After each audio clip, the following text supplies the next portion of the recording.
আসসালামু আলাইকুম। This is Sohel from digital tech master. তো বন্ধুরা, আজকের ভিডিওতে আমি আপনাদেরকে শেখাবো যে কিভাবে ফেসবুক আইডি ডিলিট করতে হয়। তো আমরা ভুলবশত অনেক সময় দেখা যায় বিভিন্ন ধরনের ভুলভাল আইডি তৈরি করে ফেলি, তো তারপর দেখা যায় সেগুলোকে ডিলিট করার প্রয়োজন হয়। তো আজকের ভিডিওতে আমি আপনাদেরকে এটাই শেখাতে চলেছি। তো বন্ধুরা, আপনাদের প্রতি একটা রিকোয়েস্ট, যারা এখনও পর্যন্ত আমাদের চ্যানেলটিকে সাবস্ক্রাইব করে নাই তারা প্লিজ এখনই সাবস্ক্রাইব করে নেবেন। কারণ আপনারা হয়তো জানেন যে ভিডিও বানাতে অনেক কষ্ট হয়। তো অনেক কষ্ট করে ভিডিও তৈরি করে সেটা এডিট করে তারপর আপনাদেরকে সহযোগিতা করি। তারপরেও যদি আপনারা আমাদেরকে একটু সাবস্ক্রাইব করে পাশে না থাকেন, সেক্ষেত্রে কিন্তু ভিডিও তৈরি করতে ইচ্ছে করে না। তো এই জন্য অবশ্যই লাইক, কমেন্ট, শেয়ার এবং সাবস্ক্রাইব করে পাশে থাকবেন।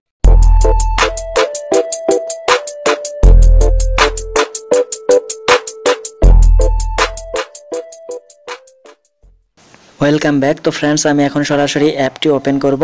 তো ফেসবুক অ্যাপটি ওপেন করার পর তো তারপর একটু লোড নেবে, পেজটি লোড নেবে। তো লোড নেওয়ার পর আমরা আবারও 3 ডট মেনুতে ক্লিক দিয়ে দেব। তো তারপর এখান থেকে আমরা নিচের দিকে চলে যাব। তো নিচের দিকে যাওয়ার পর এখানে দেখতে পাচ্ছি প্রাইভেসি শর্টকাটস, তো এখানে ক্লিক করে দেব। তো প্রাইভেসি শর্টকাটসে ক্লিক করার পর আমরা নিচের দিকে চলে যাব। তো নিচের দিকে আসার পর এখানে আমরা একটি অপশন দেখতে পাচ্ছি, delete your account and information. তো এটার উপর আমরা ক্লিক করে দেব। তো ক্লিক করার পর আমরা এখানে দুইটি অপশন পাবো। আমরা যদি আইডিটিকে ডিঅ্যাক্টিভ করে রাখতে চাই সেক্ষেত্রে আমরা প্রথমটা সিলেক্ট করব, আর যদি এটাকে আমরা একদম পার্মানেন্ট ডিলিট করতে চাই সেক্ষেত্রে দ্বিতীয় অপশনটি সিলেক্ট করব। তো আপনাদেরকে দুটি বোঝাই দিচ্ছি। তো আপনি যদি প্রথম অপশনটি সিলেক্ট করে আপনি কন্টিনিউ করেন, সেক্ষেত্রে আপনি পরবর্তীতে এই অ্যাকাউন্টটা ইউজ করতে পারবেন। এটা আপনার ডিঅ্যাক্টিভ অবস্থায় থাকবে।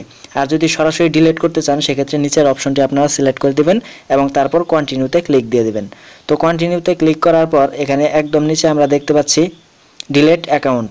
তবে তার আগে এখানে মানে আপনি যদি ইচ্ছা করেন যে এই অ্যাকাউন্টের ইনফরমেশনগুলো আপনি ডাউনলোড করে রাখতে পারেন।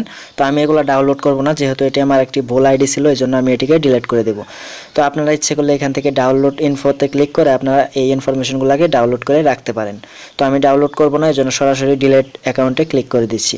তো ডিলিট অ্যাকাউন্টে ক্লিক করার পর এখানে আমার পাসওয়ার্ডটি দিতে বলছে, তো আমি এখানে পাসওয়ার্ডটি দিয়ে দিচ্ছি।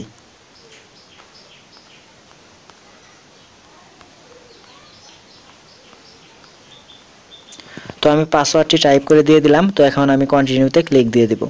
তো কন্টিনিউতে ক্লিক দেওয়ার পর আবারও ডিলিট অ্যাকাউন্টে ক্লিক দেব।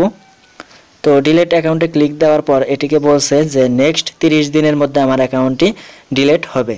তো এটা একটা ফেসবুকের রুলস। তো আপনারা যখন আপনাদের আইডিটি ডিলিট করবেন তারপর 30 দিনের মধ্যে আপনার আইডিটি একদম ডিলিট হয়ে যাবে।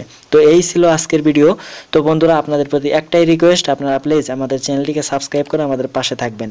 তো সবাই ভালো থাকবেন, সুস্থ থাকবেন। Thanks for watching this video.